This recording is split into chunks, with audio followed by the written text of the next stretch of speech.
Hey, Assalamu alaikum everybody. This is a video around a technique that I found very helpful in my life, and many people have found it helpful in the work that I've done with them, which is self-dialogue. So self-dialogue is around the way that we talk to ourselves, and I often invite people to be curious about the conversations or the language they hear in their own head towards themselves around situations. For example, people often get what I call emotional flashbacks of things, and they can end up hearing self-talk that can be very detrimental. An example is what I call the lashing istighfars. Like, I could be walking down the street and then suddenly get this flashback of some event in my life of the past that I'm just really not proud of and feel a bit ashamed of, and I just hear this astaghfirullah, and then I sort of pause and I'm curious what's going on here. And so this is where we engage in self-dialogue, because these are patterns that we've developed in order to cope with situations that we struggle with. And often the way that we deal with it is not, it keeps us stuck. We're not able to move on.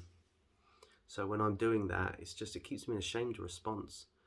And it's not that shame's necessarily negative, because it can be helpful in terms of, yes, I'm not happy with that, and I don't want to go back to doing that behavior. So let's reflect on it together and see how we can learn from that. And it's just reminding me that I don't really want to be able to do, I don't want to do that or get involved in those situations again. And so we turn it into something that's actually of benefit. And the way we can do that is in different ways of speaking to ourselves. And for different situations, we might need a different way of speaking to ourselves. And so we can speak to ourselves in the first person, second person, and first person. First person, I or we. Second person, you. Third person, he or she or they. So when we say I, for example, we can say, I don't want to do that again. Or, look, Idris, you don't want to do that again, do you? Second person. Third person, Idris does not want to do that again. Now, what's the wisdom of this? Third person can actually enable us to distance from the emotional discomfort that can feel a bit overwhelming at times, and it has us more than we have it.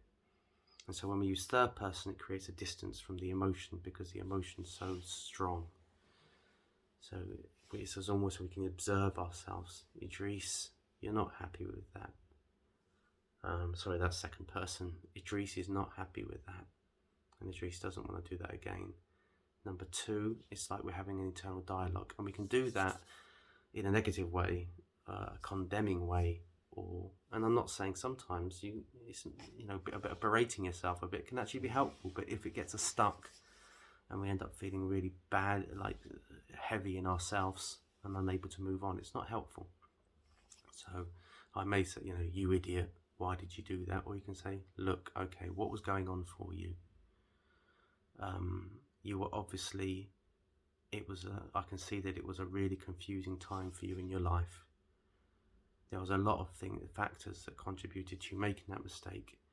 You didn't really have the right people around you to give you the right guidance. But is that the case now? No, actually, I've learned a lot from that. So by engaging in this dialogue with the different persons, it can really help us sort of reflect and move out of these states and not feel so overwhelmed by our emotions and feel like we can manage. Notice how God in the Quran uses all these three persons to speak.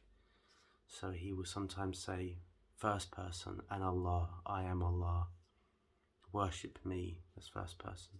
Second person, he will say, Iyaka na'budu, you alone we worship. And even though Allah's speaking, he's using for himself you.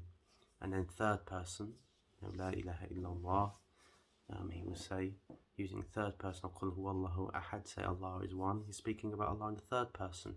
So these shifts in persons can have quite a dramatic impact on the way that we can work with ourselves as well, with our states. And I encourage first and foremost a tuning, what's going on for you, and then the reflection, or we can get through this. I can get through this. So we gives that sense of encouragement. I'm not alone in this. It's a more personal. You can get through this. You're coaching and feeling someone's there helping you through the situation.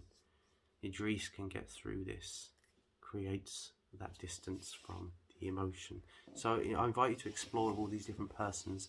When you get what I call these emotional flashbacks of the past or anything that comes to you, be aware of and curious of the self-dialogue and where that comes from. Like, does that sound familiar, that sort of way I'm talking to myself? Who used to speak to me like that? And then working with it, engaging with it and seeing what happens.